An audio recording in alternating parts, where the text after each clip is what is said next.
a few different rules on how this works. Now, if you have done an on-the-spot challenge before, you might know some of the most important rules. But I'm going to start with the most important rule first for those of you who have not done an on-the-spot challenge before. This challenge is done entirely by the students. No mentor help, no coaches help, no adult help, no help from the adults. This is the students.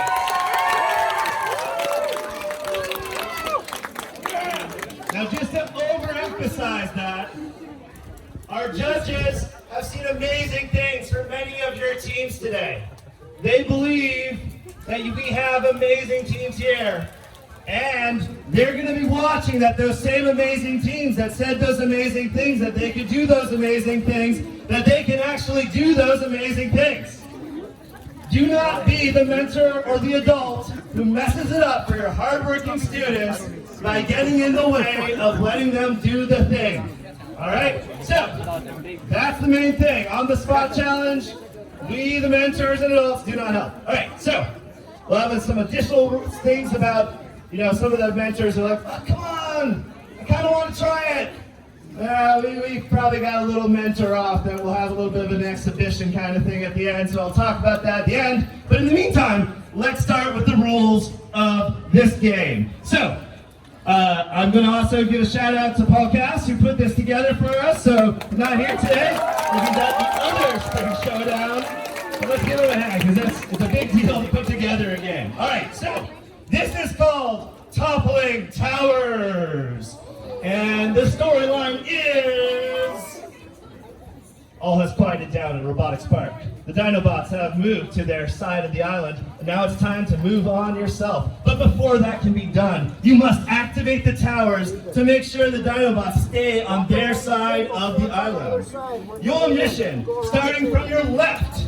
So if I have a player over here, starting from your left, place your colored Duplo balls on the towers one at a time. Yes, you can only move one ball at a time. Now, your robots will start over here, and you can load balls into your robots because they're going to be back here on this side of the table. We're not going to worry too much about exactly your starting configuration over here, other than that once the robot starts to completely move onto the table, it is definitely not being moved by you. So, let's talk about that. You must go in order from smallest to largest tower. The largest tower being in the middle, number 4 being the largest tower. But once you have placed all the balls on the tallest tower, you may start down the other team's side. Because remember, from this side, left is 1, 2, 3, 4, 5, 6, 7. But on this side, 1, 2, 3, 4, 5, 6, 7. And if you knock the other team's ball, if there's a ball in the tower, you may knock it off onto the other team's side. If you knock the other team's ball onto your side, the robot can return it to the opponent's rack. Basically, we're always going to be trying to get those balls back to the other team. You should never be starving balls out of the other team. Each team has 7 balls to put on the 7 towers. It is important to understand that you cannot place a ball on the wrong tower and get points for it. If you place ball 1, you gotta then go on to place ball 2. You gotta then go on to place ball 3. You gotta then go on to place ball 4. At that point, a bunch of new gameplay opens up, because once you get there, you still gotta go 5, 6, 7. But if somebody else has already done theirs in the other direction, then when you get to this point, if you got number 4, you can take out their ball and replace it with yours. Now, if their ball ends up on this side of the field, that's theirs, you can very politely bring it back and drop it off for them. You can do that 3 times. Each time you do that very kindly and graciously, you get 5 points for doing that. But our refs will also make sure that the balls are fed back. Again, the idea is there is no ball starving strategies to consider.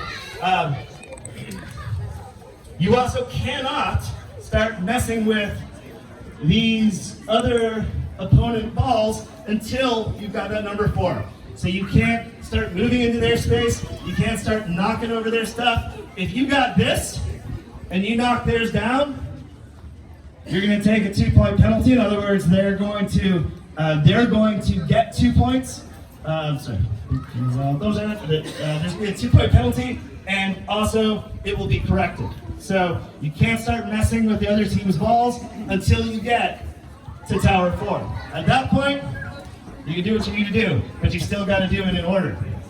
Let's see what else this says here. You've got, you must go in order from smallest to largest tower, largest in the middle, but once you've placed all the balls on the tallest tower, you may start down the other team's side. You may knock off their ball or place your ball onto the team's towers until all 4 of your towers on your side are filled. So again, we just talked about that.